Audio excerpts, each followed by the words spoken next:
Սին սիրելի եղբայրներ, քույրեր ջան, Տիրոջ անունը փառավորվի, այո, ինչքան օրհնյալ է, որ մտնում ես Տիրոջ ներկայության մեջ, վայելում ես նրա սերը, փառվում ես նրա ոտքերին, դրանից ավելի ուրախալի բան չկա, ինչպես եղբայրը ասաց, չէ, ինչ նշան ենք ուզում, չէ, որ եկան ասեցին նշան ենք ուզում տեսնենք, Հիսուսը երբ որ մի օր կանգնել էր, Հովհաննես Մկրտիչի համար խոսում էր, ասեց ինչ տեսնելու եկաք դուք հոս, այսօր ես և դու ինչ տեսնելու ենք եկել, եթե եկել ենք այդ հրաշքները, նշանները, դրանք պետք են, փառք Տիրոջը, դրանք տեսնելու, թողնելու, գնալու, ես խնդիր ունեմ սիրելիներ, մի հատ մտածելու, նայելու իմ հոգևոր վիճակը, բայց եթե եկել եմ Քրիստոսին փառվելու, Քրիստոսի սերը վայելելու, նրանով լցվելու, այդ ժամանակ ամենամեծ հրաշքը կկատարվի իմ կյանքում։ Հենց այդ ժամանակ այդ հրաշքը կատարվում։ Քանի որ շատ մեռելներ հարություն առան, շատ կույրերի աչքերը բացվեց, շատ խուլեր լսեցին, բայց նրանցից շատերը Քրիստոսին հավանաբար գոռում էին խաչեք նրան խաչի տակ։ Շատ քահանաներ, քահանայապետներ գոռում էին խաչեք նրան այդ ամեն ինչը տեսնելով, բայց ում ներսը իրական այդ հանդիպումը տեղի ունեցավ, նրանք Քրիստոսի խաչի մոտից եւ գերեզմանի մոտից թեկուզ դատարկ էր հեռու չգնացին սիրելիներ։ Այս կյանքն է ուզում Աստվածը, որ մեր ներսը, իմ ու քո ներսը ձևավորվի։ Այս հոգևոր ընթացքն է Տերը ուզում, որ իմ ու քո մեջ, իմ ու քո աչքերը հոգևոր բացվի ու տեսնենք սիրելիներ։ Ես այսօր մի փոքր կուզեմ խոսել Տիրոջ ողորմությունով, այն ինչը որ կա իմ սրտիմ դրված, առաջի թուղթ Պետրոսում է դա գրված, առաջի թուղթ Պետրոս երկրորդ գլխի մեջ է գրված, և այսպես եմ, չգիտեմ, վերնագիրը ոնց որ որոշել կամ այսպես եմ վերնագրել,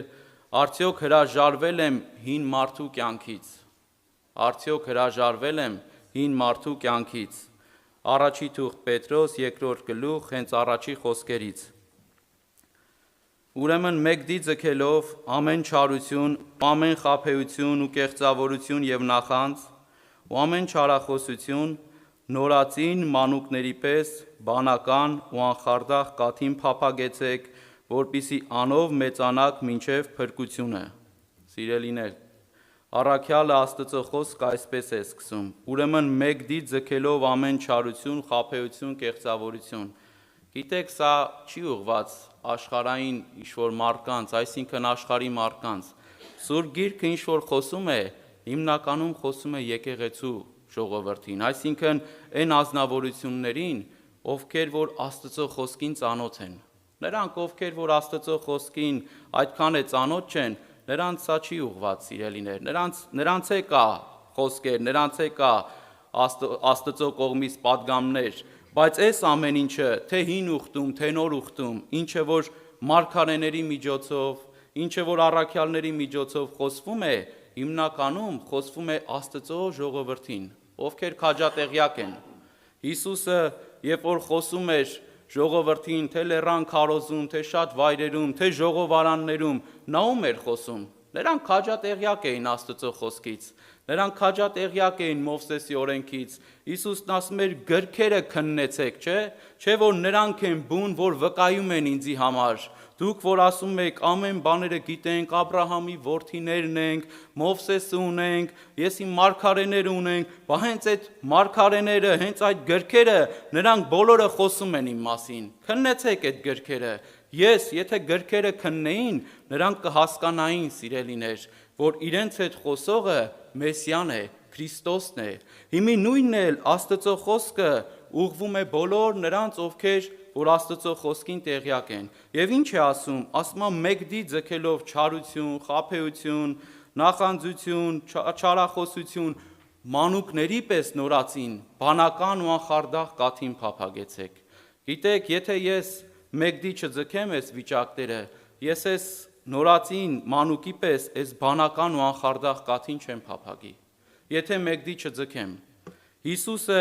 Մարկոս ավետարանի 2-րդ գլուխ 21-22 խոսքերում, երբ որ խոսում էր ժողովրդին, փարիսեցիներին, ինչ ասեց, ասեց չեք կարող հին չեք կարող գինին, նոր գինին վերցնեք ու լցնեք հին տիկերի մեջ։ Չեք կարող, որովհետև այդ տիկերը կպատրվի։ Նոր գինին պետքա լցնեք նոր տիկերի մեջ։ Այսպես էլ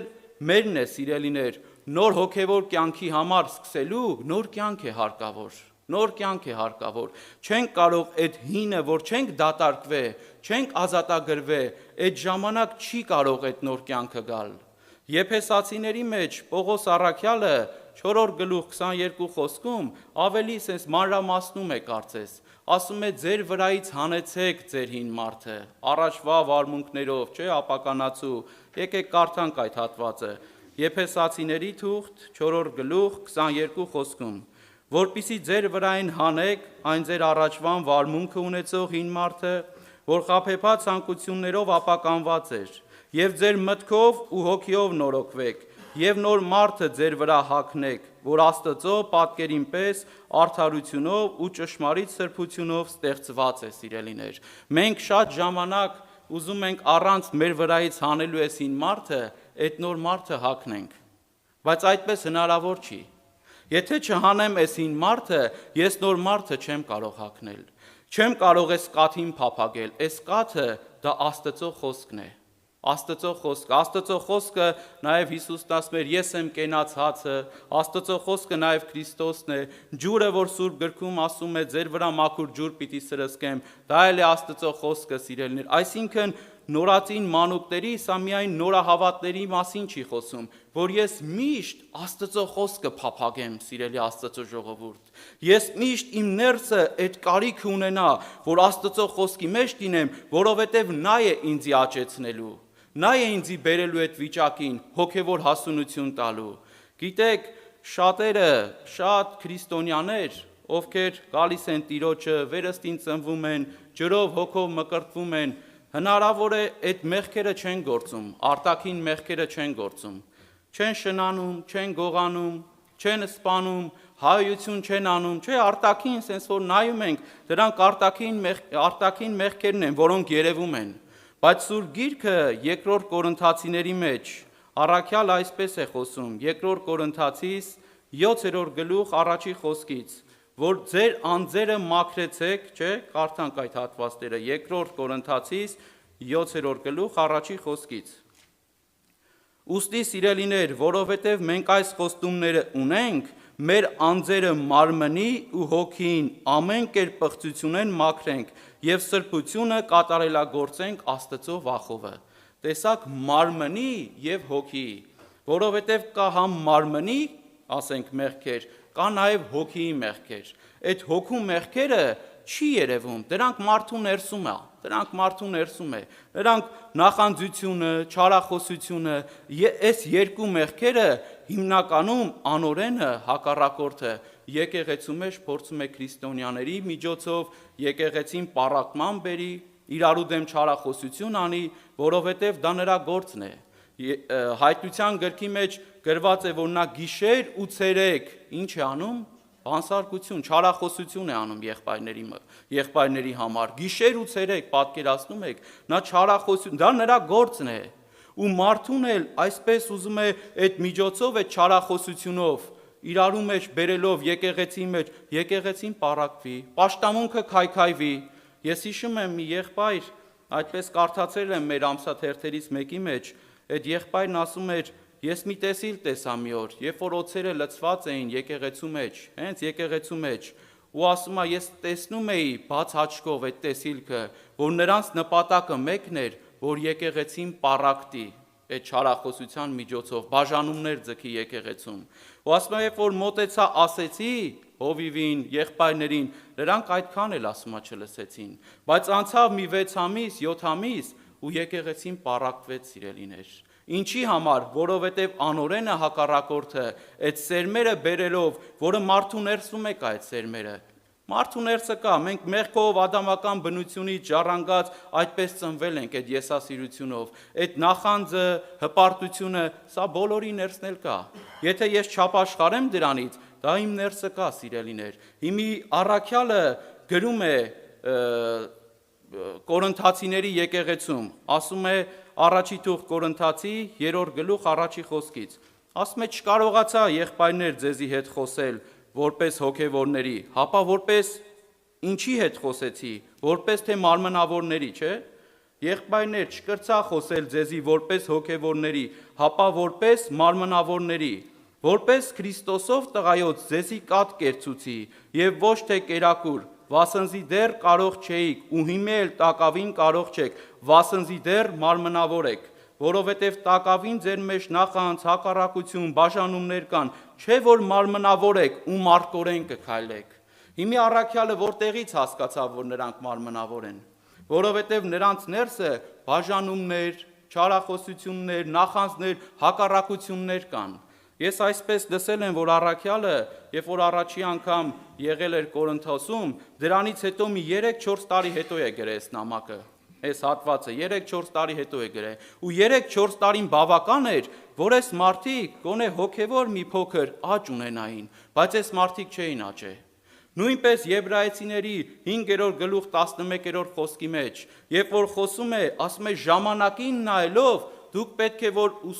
ուսուցիչներ լինեիք, չէ, վարդապետներ լինեիք, բայց կաթի եք փափագում, որովհետև ձեր լսելիքները բթացած է։ Սիրելիներ, բթացած է, չի աճե։ Հիմի առաքյալը այս մարդկանց կաթ պետք է տա։ Որն է այդ կաթը։ Այսինքն են հոգևորները, ովքեր չեն աճե, նրանց միշտ խոսում ես, դե Հիսուսը քեզ սիրում է, Հիսուսը քեզ ներում է, Հիսուսը եկել է մեղավորի համար, նրանց կաթ ես կերակրում, արի ինձ մոտ բոլոր հոգնած, բեռնավորված, այդ մարդը դա շատ լավ լսում է, բայց հոգևոր խորը բաները ինքը չի կարող ընկալի։ Հիմի նայեք սիրելիներ, շատերը ամեն մեկը մեր անձը քննենք, վկայությունները լավ լսում ենք, լավ ասենք, վկայություն է, վայ ինչ լավ է, մենակ բանա, վկայություն է խոսում, եղբայրը լսենք, բայց այն խորը ուսուցումները, վարդապետությունները Աստծո խոսքի, իմ ու քո ներսը երբեմն ես ինձ բռնացրել եմ, հատկապես այդ նոր շրջանում, որ նստած է այդ վկայությունները շատ մեծ հաճույքով լսում էի, հենց ավակ եղբայրները բարձրանում էին, խոսեին, ուսուցում անեին, մեկ էլ ասում էի, դե լավ, դե երբ է ժամին էի նայում, երբ է վերջանալու, որ իջնեմ ու գնամ, սա հոգևոր մանուկ է։ Դրա համար առաքյալը ասում է, երբ որ ես տղա էի, տղայի պես համարում ունեի, բայց երբ որ այր դարձա, տղայական բաները մեկդի ձգեցի։ Սիրելի եղբայրներ, քույրեր, այս մարդիկ բավարարվել են միայն պնակի դուրսը մաքրելով։ Միայն պնակի դուրսը, չեմ ծխում, չեմ խմում, շնություն չեմ անում, գողություն չեմ անում, բայց այս մարդիկ Քրիստոսի մեջ չեն ուզեցել աճեն։ Սա է պատճառը։ Փարավոնը, երբ որ Իսրայել ժողովրդին պետք է արձակեր 4-րդ պատուհասից հետո, դա գրված է Ելից 8:28-ում, ասեց լավ, գնացեք, բայց շատ խորը մի գնացեք, շատ հեռու մի գնացեք։ Փարավոնը սա մեր հին մարդու խորհրդապատկերն է։ Այսօր ես եւ դու էլ որ գալիս ենք, իմ ու քո հին մարդը ասում է լավ, եկել ես Տիրոջը, կարդում ես, ջերով մկրտվել ես, հոգով մկրտվել ես, բայց շատ խորը մի գնա, քեզի պետք չի։ Շատ խորը մի գնա։ Ինչ անես, խորը գնաս պետք է հնազանդվես, խորը գնաս պետք է խոնարհվես, որ խոնարհվեմ, ինչ կլինի, ով հասնի ինչ ուզենա պետք է անի, ով հասնի ինչ ասի պետք է ձեն չանես, սա այս հին մարդու բնությունն է ադամական, սա փարավոնն է, դե լավ, դե գնա, բայց շատ խորը մի գնա, դրա համար շատ քրիստոնյաներ, սիրելիներ, ես սա առաջ ինձ եմ ասում, այս վիճակի մեջ մեր անձերը մենք պետք է քննենք, որովհետև Պողոս առաքյալը հենց Կորինթացիներին մի ամբողջ եկեղեցու նա ասում էր քննեցեք ձեր անձերը, թե արդյոք հավատքի մեջ եք, թե ոչ, թե արդյոք աճում եք, թե արդյոք Աստծո խոսքը ես պահում եմ, թե ոչ, սիրելիներ, եւ այս խոսքը, ինչը որ այստեղից խոսվում է, ես ինձի տեսնեմ, ես չտեսնեմ իմ կողքինին, ես երբ որ նոր էի ապաշխարել, գնում էի պաշտամունքների, մամաս ասում էր հենց հանդիմանական, խրատական, սես քարոզներ էր գնում, մամաս ասում էր, սաղ քեզ է վերաբերվում, լսում ես եղբայրները ինչ են խոսում, ես էլ այդ նոր այդ վիճակի մեջ էի ասում էի, հա, բա ինչ ինձ է վերաբերվում, անցավ մի քանի ժամանակ, տեսնեմ, հա, լսեցիր ես խոսքը, էլի քեզ է վերաբերվում, մի օր ասեցի ես, չեմ հասկանում, ստեղ մենակ իմ համար են քարոզում, ձեր համար հեչ խոսք չկա, Պողոս առաքյալը ասում է կգոհանամ Աստուծմե, որ այն խոսքը, որ լսեցիք, ոչ թե իբրև մարդոց խոսք, հապա իբրև Աստծո խոսք ընդունեցիք, որ նաև ձեր մեջ ինչ կանի, կներգործի, սիրելիներ։ Առաջի Թեսաղոնիկեցիս 2:13-ն է, 2:13-ը։ Երբ որ ես Աստծո խոսքը այդպես եմ լսում, այդ խոսքը իմ մեջ ներգործում է։ Երբ որ Աստծո խոսքին հնազանդվում եմ, այդ կաթին փափագում եմ, հնից հրաժարվելով, Աստծո խոսքը ինձի հաճեցնում է։ Ինչու սավուղը չաճեց։ Ինչու սավուղը չաճեց, որովհետև սավուղը, ես համարները չեմ ասում, շատերս գիտենք, գրված է, որ Աստծո խոսքին հնազանդություն չարեց։ Դրա համար սավուղը չաճեց հոգևոր կյանքի մեջ։ Դրա համար սավուղը նախանձեց Դավիթին, երբ որ լսեց, որ բյուրավորները Դավիթին են տալիս, բայց հազարավորները իրեն, նրա ներսե ցանկություն առաջացավ, որ Դավիթին սպանի։ Երբ որ մարդը Աստծո խոսքը մերժում է այդպես, չի ընդունում, սիրելիներ, ասма ձեր լսելիքները բթացած են։ Հիմի ոնց որ պատկերացրեք մի դանակ, որը որ լավ սրված չի, վերցնենք ուզենանք մի բան, միս կտրենք, չէ՞, եղբայրներ, քույրեր ջան, կարող են կտրել, կտանջվենք, չեն կարող կտրել։ Նույնն է մեր ներսն է, եթե մեր լսելիքները չի ընդունում, փակա, Աստծո խոսքը ոնց զորով ներգործի։ Ծիրանավաճառ Լիդիայի մասին գրված է, որ ծիրանավաճառ Լիդիան ուշադրությամբ Պողոսի խոսքերին մտիկ էր անում, եւ Աստված է բացեց նրա միտքը, որպեսզի հասկանա։ Եթե ես այդ ուշադրությամբ մտիկ եմ անում, Աստծո կողմանը անկարելի բան չկա, Տերը կբացի իմ միտքը, որ ես Աստծո խոսքը հասկանամ, որ ես աճեմ, սիրելիներ, բայց Դավիթի ներսը այդ նախանձությունը չկար։ Ինչի Դավիթը ադամական բնություն չուներ, ինչու Դավիթը մեղքի բնություն չուներ, հին մարդ չուներ, ուներ, բայց Դավիթը հնազանդվել էր Աստծո խոսքին։ Դավիթի տեսողությունը, Դավիթի ցանկությունը Տիրոջը հաճեցնելն էր, Տիրոջ երկյուղի մեջ մնալն էր, սիրելիներ։ Դրա համար, երբ որ սավուղը ընկավ Դավիթի ձեռքը, Դավիթը գրված է ասեց, թեկուզ են վերարկուի ծայրը, որ կտրեց, ասում է փոշմանեց, ու ասեց, ոչ, քավլիցի ես Տիրոջ օծյալի վրա ձեռ բարձրացնեմ։ Բայց ասում են իր կողքի մարդիկ, այսօր այն օրն է, որ Տերը ասեց, սպանի այդ մարդուն էլի։ Սավուղը ինքն էլ էր զարմացել, ասում էր ոնց կարելի է մարդը թշնամին ընկնի մարդու ձեռքը ու այդ մարդը բաց թողի։ Ինքը Սավուղը զարմացել էր։ Սա իրոք զարմանալի է, որովհետև սա միայն կարող է անի նոր կյանքը իմ ու քո մեջ, աստվածային բնությունը։ Միայն կարող այդ խոսքը Աստծո իմ ու քո մեջ անի։ Ես երբ որ նոր էի, կարծեմ մի անգամ ասել եմ, երբ որ կարդում ես հատվածը, դեռ Ամերիկա էլ չէ եկել։ Ասում եմ Դավիթ ջան, ի՞նչն է պատճառը։ Սպանի ես մարդուն, էլի խիչ ես սպանում։ Այսքան ընկելա քո հետևից, այսքան քեզի հալածում է, օրենք տել, ամեն ինչ տել, ամեն բան թույլ է, սպանի ես մարդուն, էլի խիչ ես սպանում։ Ի՞նչն է պատճառը։ Ատամի տեղ ատամա, ոտքի տեղ ոտքա, հիմա ավելի լավ է դու մեռնես, թե այս մարդուն սպանես։ Սա մարմնավոր մեղքի բնությունից,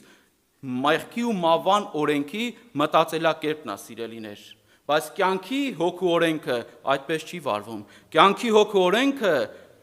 թշնամուն ինչ անում, կյանք է շնորհում։ Այն մարդը, որ քեզի նեղացրել է, այն մարդը, որ քեզի վշտացրել է, այն մարդը, որ քեզ նախանձում է,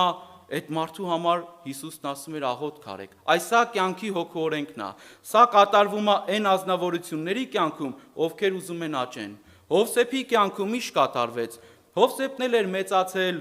այն ընտանիքում Հակոբի խորհուրդները, խրատները լսելով իր ավակ եղբայրներն էլ։ Ու այդ ավակ եղբայրները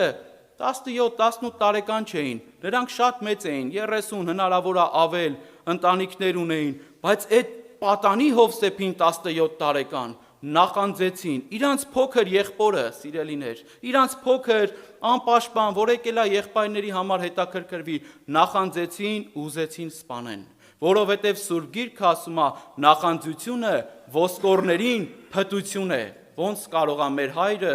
Հովսեփին ավելի շատ սիրի, քան թե մեզի։ Ես մի ազնվորություն եմ ճանաչում, ինքը երիտասարդ էր։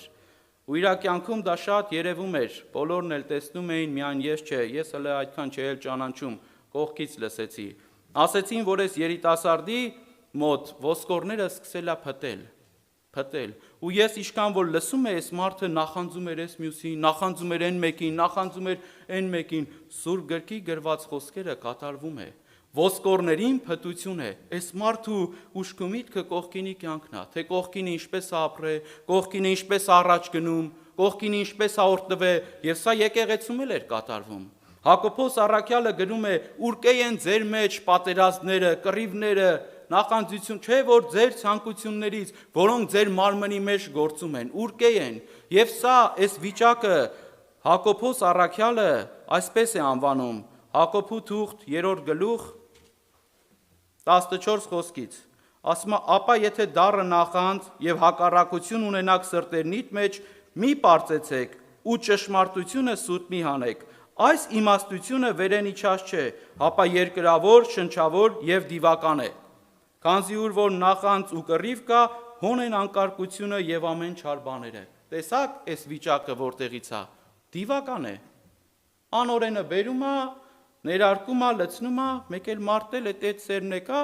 այդ ամեն ինչը գործի է դնում։ Դիվական է, մի պարծեցեք, ասում է, ճշմարտությունն էլ սուտ մի հանեք։ Հիմա սիրելի եղբայրս, քույրս, ես չեմ ուզում շատ երկարացնեմ, ինչպես ազատվենք սրանից։ Քահանայապետներն էլ, չէ՞, սկզբից ասեցի, Հիսուսին խաչեցին եւ մատնեցին նախանձի համար։ Պիղատոսը հեթանոս մարդ լինելով, սա լավ տեսնում էր ու հասկանում էր, որ քահանայապետները Հիսուսին մատնում են նախանձից դրդված։ Հիմա եթե ես անկեղծ քրիստոնյա եմ եւ ուզում եմ ազատվեմ, ճանապարհը ո՞րն է, ո՞նց ազատվեմ։ Սուրբ Գիրքը դրա մասին խոսում է։ Հռոմայացիս 7-րդ գլուխ 5-րդ խոսքում կարդում ենք։ Հռոմայացիս 7-րդ գլուխ 5-րդ խոսքում։ Ասում է, քանզի երբ մենք մարմնով էինք ներողություն, մեղքերու կրքերը, որոնք օրենքով կլային, մեր անդամներու մեջ կներգործեին, որպիսի մենք մահվան պտուղ բերենք։ Բայց հիմա այն օրենքից արձակվեցանք, վասնզի մեռանք անոր, որով բռնված էինք, որպիսի մենք ծառայենք հոգիի նորոգությունովը ու ոչ թե գրին հնությունովը։ Ոնց ազատվեցինք, մեռանք, սիրելիներ։ Այս սա է կարևոր։ Ես ուզում եմ մեռնել, թե չեմ ուզում։ Պողոս առաքյալը երկրորդ թուղթ Կորինթացիս 4:10 ասում է, ամեն ատեն Հիսուս Քրիստոսի մահը իմ մարմնի մեջ կկրեմ։ Եթե ես ամեն ատեն ուզում եմ մեռնեմ, դրանից հետո նոր ասում է, որպիսի Քրիստոսի կյանքն էլ իմ մարմնի մեջ հայտնվի։ Եթե ես ուզում եմ իրոք մեռնեմ, Քրիստոսի կյանքը իմ մարմնի մեջ կհայտնվի։ Ու մարդը կփոխվի, եւ սա ամենամեծ հրաշքն է, որ կատարվում է, որ դու էլ քո վրա զարմանում ես։ Մի եղբայր կար, ասում է, այս մարդը ասում է, հայոյող, հալածող, տունը ամեն ինչը ասում է, որ մտնում էինք տուն, կներեք, տապորը վերցնում էր այդ, ասում է, տունը ջարդուփշուր էր անում, հայոյում էր, ոստիկանները անգամ չէին կարողանում, գալիս էին, փախնում էին, ասում է, դանակը, զենքը վերցնում էր, ընկնում էր ոստիկանների հետևից, ամեն ինչը, այս մարդը, որ ապաշխարեց, բոլոր հարևաններն ու բարեկամները զարմացել էին, ու ասում էին, ես մարդուն հիմի ով ինչ ասում է, մի հատ հայոյություն բերանից դուրս չի գալի, մի հատ անվայել բան դուրս չի գալի, ու բոլոր իր շրջակա միջավայրը տեսնելով իրան փառավորում էին, ասում էին, իրոք հրաշք է կատարվել։ Այս սա է իրական հրաշքը, որ մարդու ներսից ինչ ուզում ես ասա, մի հատ վատ բան դուրս չի գալի, որովհետև այդ մարդը հոժարվել էր մեռնել, սիրելիներ։ Եվ Մատթեոս ավետարան 12-րդ գլուխ 34 խոսքից կարդում ենք։ Մատթեոս ավետարան 12-րդ գլուխ 34 խոսքից։ Իժերու ծնունդներ, ինչպես կրնակ բարի խոսել, որ չարեք, վասնզի բերանը սրտի ավելցուկեն կխոսի։ Իժերու ծնունդներ, մեր Տեր Հիսուս Քրիստոսի խոսքերն էր։ Ոնց եք կարողանում, ոնց եք ուզում բարին խոսել, որ չարեք։ Դե մարդու սիրտը ի սկզբանե չար ու խաբեբայ է, որ մարդու սրտի մեջ ոչ մի լավ բան չկա, սիրելիներ։ Հիմի Հիսուսն էլ է ասում, ոնց եք ուզում բարի խոսել, որ չարեք։ Եվ 35 խոսքում ասում է, բարի մարդը իր սրտի բարի գանձեն, բարի բաներ կհանի, եւ չար մարդը իր սրտի չար գանձեն, չար բաներ կհանի։ Տեսակ, սիրելի եղբայրներ, քույրեր, բա որ բարի մարդ չկա, բա որ մարդու սիրտը չար ու խաբեբայ է, հիմի ինչպես է Հիսուսն ասում, բարի մարդը իր սրտի բարի գանձեն, բարի բաներ կհանի, չար մարդն էլ չար բաներ, որովհետև այդ սիրտը թլպատվել է արդեն, այդ սիրտը փոխվել է։ Պողոս առաքյալը երկրորդ Կորինթացիների 4:7-ում ասում է, եւ մենք այս հողե ամանների մեջ այս գանձը ունենք, որպիսի զորության առավելությունը Աստծուց լինի եւ ոչ թե մեզանից։ Երբ որ Քրիստոս Հիսուս կյանքը մեր մեջ բնակվում է, արդեն մեր սրտի խորհուրդներն էլ, մեր լեզվի խոսելն էլ, մեր ամեն բաները փոխվում է, սիրելի եղբայրներ, քույրեր։ Եվ դա հենց այդ գանձն է, որը Քրիստոսն է, որը Սուրբ Հոգին է, որ ես եւ դու հավատքով ընդունել ենք, ու ինչքան տեղ տանք այդ գանձին, այդքան մեր ներսը կմաքրվի այդ թույներից, ինչքան տեղ տանք այդ գանձին, այնքան կլցվենք երկնային կյանքով, ոչ թե երկրավորով։ Հիսուսն ասում էր, դուք առանց ինձ ոչինչ չեք կարող անել, եթե իմ մեջս կենաք, ես էլ ձեր մեջը կենամ, նոր կարող եք ինչ-որ բան անել, չէ՞։ Երբ որ Հիսուս Քրիստոսի մեջ պատվաստված լինենք Քրիստոսի վրա, նոր մեր ներսը կփոխվի։ Սա է ավետարանի ճշմարտությունը, սա է սիրելիներ այն կյանքի աղբյուրը, այն ճանապարհը, որ ես եւ դու պետք է ամեն օր այդ ընտրությունը անենք, ինչպես առաքյալն էր ասում էր, ես իմ ձեռքերիս վրա Քրիստոսի վերքերի նշանները կկրեմ, որովհետեւ ամեն օր այդ կյանքը ապրում էր, բայց իմ ու քո ձեռքերի վրա, իմ ու քո ներսում արդյոք այդ նշանները կրում ենք, թե դիմացինին ենք խաչում, թե դիմացինին ենք, սիրելիներ, մեր սրտի մեջ այդ վիճակները անարգում, ինչ ասես ասում, բամբասում, չարախոսում, դատում, դնում, վերցնում, այս սա է, սիրելի եղբայրս, քույրս, որ Աստծո խոսքը ուզում է մեր մեջ այդ հրաշքը կատարի։ Փառավորվի Տիրոջ անունը, ես չեմ ուզում շատ երկարացնեմ, այսօր եթե ես եւ դու խոնարհվենք եւ սրտով ցանկանանք, ավետարանին հնազանդվելով, այդ կաթին փափագելով, այդ խոսքը մեր մեջ ներգործելով, մեր ներսը այդ գործը կկատարի։ Ուղղակի մեզ պետք է հնազանդվել եւ հավատալ։ Եկեք աղոթենք, խնդրենք Տիրոջը, որ եթե վիճակներ էլ կան մեր ներսում, ինչպես Դավիթն էր ասում էր, քննիր իմ սիրտը ու փորձիր, տես արդյոք չար ճամփաների մեջ եմ, որ մեր սիրտը քննենք, որ մեր սիրտը տեսնենք, սիրելիներ,